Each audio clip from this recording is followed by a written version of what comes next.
ప్రజాస్వామ్యవాదులంతా మంత్రి కోమటిరెడ్డి వెంకటరెడ్డి పోకడాలను తీవ్రంగా ప్రతిఘటించాలని మాజీ మంత్రి ఎమ్మెల్యే హరీష్ రావు అన్నారు.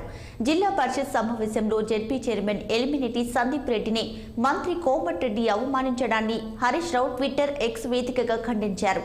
కాంగ్రెస్ ప్రజాపాలనలో సాటి ప్రజాప్రతినిధులను అవమానపరుస్తున్న మంత్రుల వైఖరి విశేషమని హరీష్ రావు అన్నారు. యాదాద్రి భువనగిరి జెడ్పీ చైర్మన్ సందీప్ రెడ్డిపై అధికారిక కార్యక్రమంలో అకారణంగా దుర్భాషలాడటం కాంగ్రెస్ నియంతృత్వ పోకడాలకు నిదర్శనమని చెప్పారు. మంత్రి తాను మాట్లాడింది చాలదన్నట్టు పోలీసులకు హుకుం జారీ చేసి బలవంతంగా సందీప్ రెడ్డిని బయటకు పంపించారని మండిపడ్డారు.